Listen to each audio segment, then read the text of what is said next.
I'm a New Yorker, and I know a con when I see one. There is nobody I'd rather run against than little Michael. Tonight, we say to Michael Bloomberg and other billionaires, sorry, you ain't gonna buy this election. Well, former New York City Mayor Michael Bloomberg getting pretty strong pushback from both President Trump and Democratic candidate Bernie Sanders on a possible run for the White House. And we're back now with a panel. Mo, let me start with you. Does Michael Bloomberg have a realistic path to the Democratic nomination? And what do you think of what his strategists say if he does get in, and it seems likely he will, his plan, skip the first four, skip Iowa, skip New Hampshire, and basically begin your campaign on Super Tuesday in early March? Yeah, look, it's an uphill climb, I would think, for Mayor Bloomberg. And there's no evidence. We've never seen anyone who has successfully tried to skip the early states and go on to win the nomination, not at least in the modern era. We've seen candidates who have tried to skip a state, skip Iowa and go straight to New Hampshire, skip New Hampshire, go to South Carolina. Giuliani wanted to skip them all and go to Florida. But that didn't work out so well. It doesn't work out so well. But I think what Bloomberg is hoping here is that he can position himself to be sort of the moderates' last line of defense against the Elizabeth Warren, Bernie Sanders wing of the party. That if Biden stumbles and is falling behind, he's in fourth place in Iowa and not leading in New Hampshire either, and that whoever sort of stumbles out of those early states is going to be spent in terms of resources and organization. And those later states, to his credit, are sort of more air war states than they are ground game states. He's got the money to invest heavily in advertising, that he can be the guy who can sort of be the moderates' last line of defense. I think I'm a little skeptical that it works, but it is a strategy that, that if Biden stumbles, it looks like he's going to, try to put himself in position to execute. We ask you for questions for the panel and on the possibility that Michael Bloomberg will get into this race. We got this on Facebook from Brad Yates. He writes, how does Bloomberg's stance on corporations stand against the current Democrat Party's push towards socialism? Congresswoman Edwards, how do you answer, Brad? Basically on the question, is he just way too far to the right for this current Democratic Party? Well, I think that's a reasonable question. But look, there's no push towards socialism in the Democratic Party. But I do think that there is an understandable concern about income inequality, and the Michael Bloomberg candidacy actually puts that front and center. And the question of, are we going to allow 749 billionaires to control all of the wealth of 60%, the bottom 60% of Americans? And I think that's a legitimate debate for Democrats to have. We've been having that within our party. How about the argument that billionaires like Bill Gates, like Michael Bloomberg, create enormous wealth and tremendous job opportunity, and that's actually what kind of feeds the bulldog?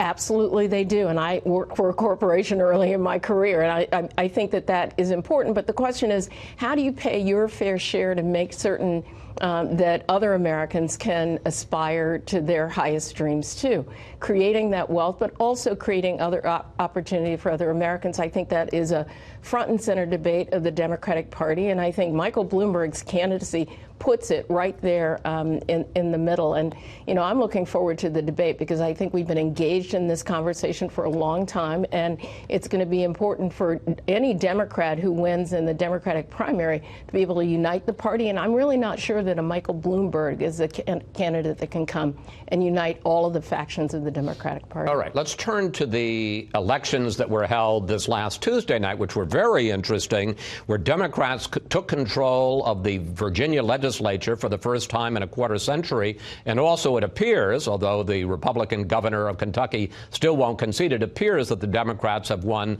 the governor's seat in Kentucky. President Trump talked in Kentucky, campaigning for the Republican governor the night before. Here's what he said. You got to vote, because if you lose, it sends a really bad message. And if you lose, they're going to say Trump suffered the greatest defeat in the history of the world. So, Karl, how worried should the president and Republicans be Not so much about those specific results in those specific races, but what you saw, and you saw it in 2018, and you saw it again here, the suburbs in Virginia, the suburbs in Kentucky, the suburbs in Pennsylvania, around Philadelphia, this continuing move away from the Republican Party to the Democrats. Yeah, and look, all suburbs are not the same. You mentioned Kentucky. In Kentucky, you had a... You brought your whiteboard? I brought the whiteboard. First-time appearance on Fox News Sunday.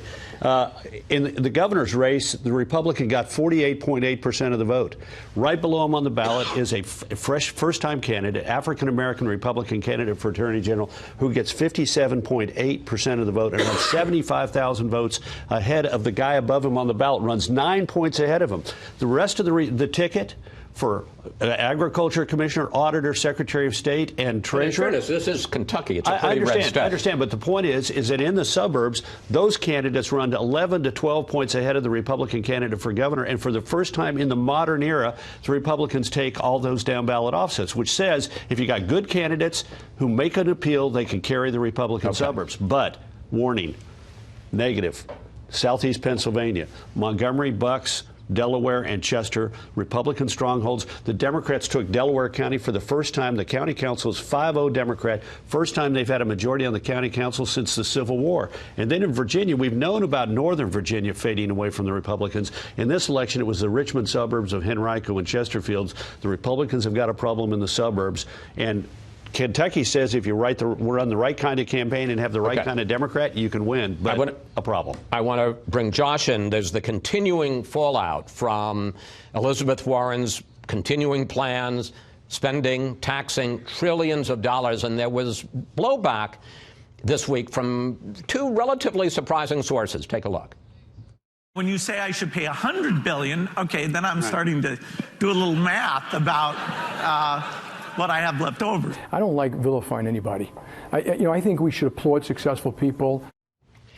Josh, Bill Gates and Jamie Dimon, who's the CEO of J.P. Morgan, are certainly rich, but they are not conservatives by any stretch of the imagination.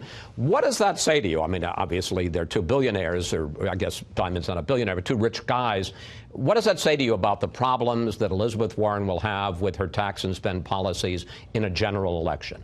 I think the best sign that Elizabeth Warren has a real problem with sort of your center-left Democratic constituency is the fact that we started this segment talking about Michael Bloomberg. I mean, Michael Bloomberg said back in February that as long as Joe Biden is in this race and feels like he's got a comfortable hold on the nomination, he's not interested in running. But if the Democratic Party looks like it's auguring towards nominating somebody who's in that sort of left-wing, sort of more extreme category. But we should point out Michael Bloomberg is another billionaire. Sure, absolutely. But here's the point. The point is that this all says a lot more about Joe Biden than it says about anything else. Joe Biden is now in a place where he has lost his hold on the Democratic primary electorate, and the Democratic primary electorate is looking for an Elizabeth Warren. That's what, with all due respect to Bill Gates, with all due respect to Bill Gates and all the other billionaires who have critiques about where the Democratic Party is, the Democratic primary electorate is saying loud and clear for anybody who will listen, we like Elizabeth Warren. We like Bernie Sanders. We have had 5 or 6 candidates try the center road here, and we have run them out of town in this primary electorate. You've got Biden and Buttigieg are doing about as well combined as Warren and Sanders are doing. Look, he's lost 57 and one's at 20. Right. And the other two are at 18 and 22. Not in Iowa. In Iowa, those 4 are clustered very closely together. Look, in 2018, more center-left Democrats won congressional primaries than far-left Democrats won congressional primaries. That may very well be the case, but it's not happening in the 2020 cycle. And I got to tell you, people Democrats won this hasn't shaken out yet. So, I mean, it hasn't shaken out at all. And so the battle continues. Thank you all, panel. See you next Sunday.